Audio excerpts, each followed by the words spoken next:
តោះពុកម៉ែបងប្អូនតាមដានចការត្រេនមួយដែលដាច់ទឹកភ្លៀងទៅ3 4 8 9ថ្ងៃឥឡូវនេះស្លឹកវៃខាងក្រៅបងប្អូនមើលខ្យល់ខ្លាំងមែនទែនប៉ុន្តែมันមានចេញវត្តមានត្រួយទេឥឡូវថ្ងៃនេះតបពីដាច់ទឹកភ្លៀងមកជុះភ្លៀងកើមកមានរយៈពេល9ថ្ងៃអត់តដាក់ទឹកម្ដងតែឥឡូវបងប្អូនកលេចទៅមើលអ្វីដែលយើងចង់បានដែលបងប្អូនម្ចាស់ចការដែលរងទុនតឹងនោះគឺនេះចេញទៅបានប៉ុណ្ណឹងនេះពីនេះអូផ្កានេះអូផ្កាអញ្ចឹងបងប្អូនពុកមីងម្ចាស់ចការអ្វីដែលគាត់ចង់រងចាំនោះគឺទៅរៀនធ្វើទៅដើម្បីបានផ្កាកាលណាអត់ផ្កាទេធ្វើយកត្រួយហើយ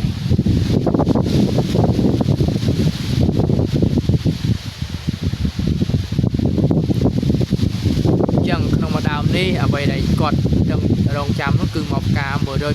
ហើយក្នុងទីតាំងការគាត់អ្វីដែលគាត់ត្រូវធ្វើបន្ទាប់គឺគាត់ព្យាយាមដាក់ទឹកដើម្បីឲ្យវាមករបូតលូតបន្ថែម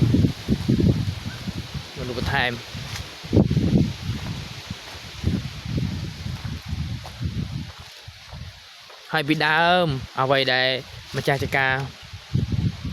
សប្បាយចិត្តអត់ឧបមាទៀតនោះគឺដើមមកគាត់ឈឺខ្លាំងមែនទែន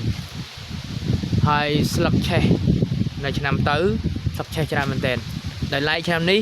មិនទាន់មានឃើញវត្តមានឆេះស្លឹកនៅឡើយទេអ្វីដែលគាត់ចង់បានគឺផ្កាហើយបងឃើញផ្កានេះផ្កាមកហើយផ្កាមកអស់ហើយផ្កាមកអស់ហើយផ្កាបងប្អូនម្ចាស់ចការតែតែខ្វល់ទៀតផ្កាហ្នឹងថាតើផ្កាហ្នឹងហេតុអ្វីបានជាផ្កាដាក់ច្រើននៅមេឃតូចដែលឡែកចំការមួយនេះផ្កាសិតតែមេឃធំបងប្អូនណាអញ្ចឹងបងប្អូនម្ចាស់ចំការអ្វីដែលម្ចាស់ចំការទាំងអស់ជាពិសេសម្ចាស់ចំការទុរេនហ្នឹងធ្វើម៉េចសម្រាប់ចិត្តឲ្យបានត្រឹមត្រូវទី2ប្រើប្រាស់ថ្នាំឲ្យត្រូវទី3យល់ដឹងពីបច្ចេកទេសនៃការប្រើប្រាស់ជីថ្នាំហើយជ្រើសរើសថ្នាំដែលមានប្រភពច្បាស់លាស់ហើយជាពិសេសកុំបងប្អូនមួយចំនួនកុំទៅតាមតែគ្នាធ្វើតាមអារម្មណ៍ធ្វើតាមអ្វីដែលខ្លួនចង់បានដែលឡែកចំការមួយនេះគាត់អត់ទាន់បានធ្វើអីទេដាក់តែជីចុងក្រោយបាញ់សំតាមពលពុះមេឃមកវឹងហ្មងដាក់ជីចុងក្រោយពួកគាត់បានដាក់ជីយ៉ារ៉ា complex យូតាក៏ដូចជាបាយអូកាលីបងប្អូនអញ្ចឹងគាត់អត់ទាន់បាញ់បានបាញ់អីផ្សេងទៀតទេហើយខាងលើស្លឹកនោះនៅពេលវត្តមានភ្លៀងគាត់បាញ់ថ្នាំជំងឺពពួកផៃរ៉ាប៊ីនពពួកអាន់វីលដែលឡែកលើស្លឹកនៅពេលរាំងភ្លៀងគាត់បាញ់ពពួកពេញពីក្រហមហើយនឹងពពួក casing combi1 micro strong carboron ចូលបាន 2-3 ជើងស្លឹកពណ៌តែមួយបណ្ដោយឯណាពណ៌តែមួយគាត់អត់ទឹកយកបាន7-8 ថ្ងៃហើយអត់ទាន់ឃើញមានវត្តមាននៃការស្រពោនស្លឹកនៅឡើយទេបងប្អូនមើលទៅស្លឹកនៅវ័យកម្លាំងពោពេញទៅដោយសមត្ថភាពមែនតើអញ្ចឹងអ្វីដែលពូមីងបងប្អូនដែលត្រូវធ្វើគឺធ្វើអំនឹងដើម្បីកុំឲ្យ drain on ហើយបងប្អូនចេះតែមានចម្ងល់ថាហេតុអី drain ម្ចាស់ចំការខ្លួនឯងប្រអត់ទឹកទៅ3ថ្ងៃជួសលិញស្លឹកមិនជួសអីណាជួសស្លឹកស្រពោនស្លឹកលឿនទាំងស្លឹកមិនទាន់មានសមត្ថភាពគ្រប់គ្រាន់ហើយអ្វីដែលប្រអត់ទឹកនោះគឺប្រអត់ទឹកហើយមិនទាន់ហ្នឹងគឺមិនទាន់ឃើញសញ្ញានៃការបាច់ផ្កាផងស្លឹកសពួនបាត់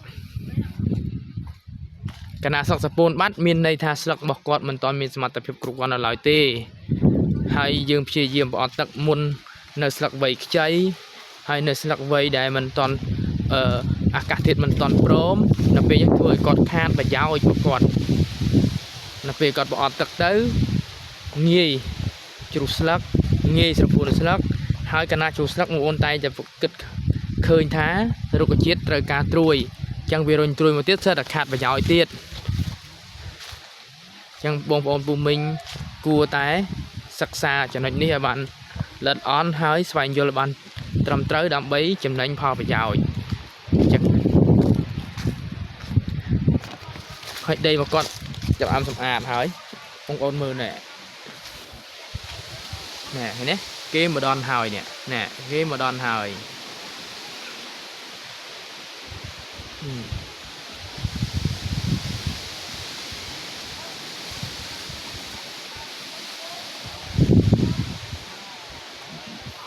ចឹងពុ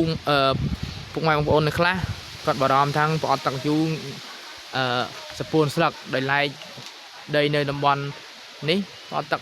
8 9ថ្ងៃហើយបន្ទាប់ពីភ្លៀងមកតន់ដាក់ផងអត់តន់ឃើញសញ្ញាអីដែរឃើញតែសញ្ញាដែរសញ្ញាផ្កាមកនេះ